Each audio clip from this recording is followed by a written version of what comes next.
Most of us start losing our minds if the Wi-Fi drops for an hour. But what if you were cut off from humanity for 14 months? Today, we are covering a man who drifted 6,700 miles across the deadliest ocean on Earth. No high-tech survival gear, no roof, and no engine. Just one man fighting the entire Pacific Ocean. This is the jaw-dropping true story of Salvador Alvarenga, the man who broke every law of human survival. December 2012, Mexico. Salvador, a veteran deep-sea fisherman, planned a high-stakes 30-hour shark fishing trip. His regular partner bailed, so he hired a 22-year-old rookie named Ezequiel, who had zero deep ocean experience. Author's tip: never go with the backup guy. A massive storm warning was issued, but Salvador, blinded by the potential money, ignored the radio and pushed into deep waters.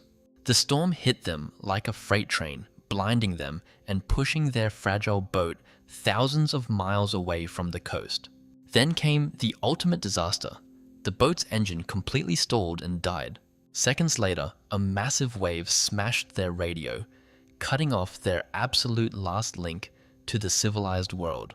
To keep the flooded boat from sinking, Salvador had to throw over 2,000 pounds of expensive, freshly caught fish back into the ocean. When the storm passed, they realized the truth. They were floating in a blue desert with zero food and zero fresh water. Human biology gives you 3 days without water. With no rain, they had to drink their own urine to stay alive. But Salvador was smart. He noticed that sea turtles frequently swam right up to their stationary boat. They captured them, ate the raw meat, and drank the warm turtle blood directly from the shell for hydration.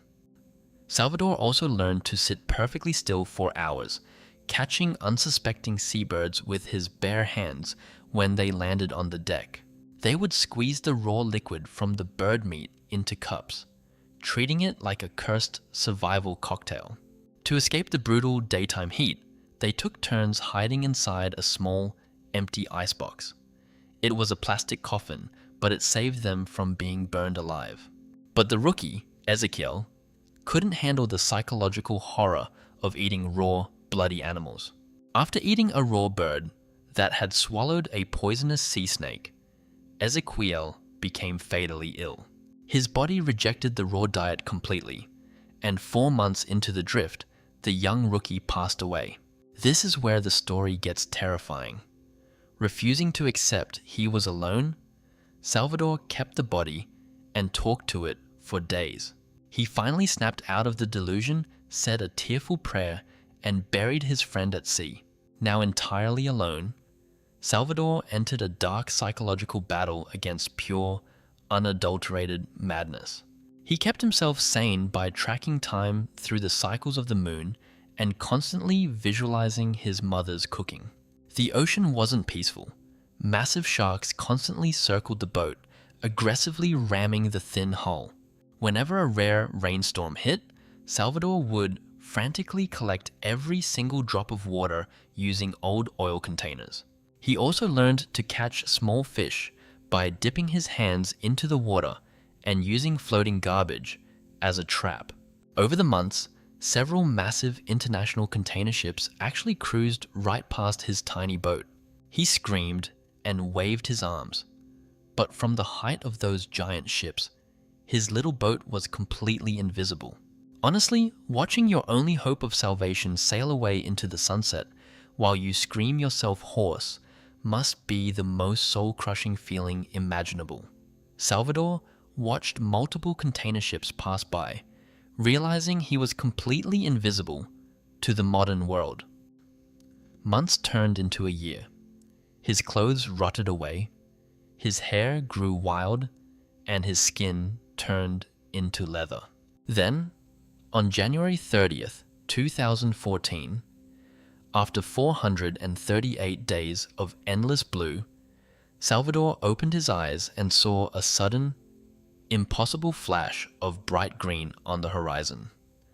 Against all mathematical odds, land was finally real. He had absolutely no way to steer. His tiny boat violently crashed directly into a sharp, remote coral reef, instantly destroying the fragile vessel that had been his home for 14 months and throwing him into the waves. Using the absolute last of his remaining strength, he crawled onto a beach in the Marshall Islands. He had just traveled over 6,700 miles across a completely empty oceanic void. Let that insane scale sink in. Local villagers were terrified when they discovered a practically naked, emaciated man with a massive beard frantically screaming in Spanish and clutching a rusty knife just to protect himself from the unknown. When he finally returned to civilization, the global media openly accused him of pulling off a massive hoax because his survival defied medical science. To prove his innocence, he took a professional polygraph test and passed with absolute flying colors. Salvador Alvarenga's journey remains the longest solo survival story in recorded history. He proved that the human mind and body can endure absolute unimaginable hell and still find a way to conquer the odds. If you want to unlock more insane, mind-blowing survival breakdowns, dark psychology archives, and historical anomalies that defy explanation, hit that subscribe button right now so you never miss an episode. Now, let's settle this in the comments below. Could your mindset handle 14 months of absolute isolation in the deep ocean? Or are you tapping out on day 2? Let me know your thoughts. Stay curious and see you next time.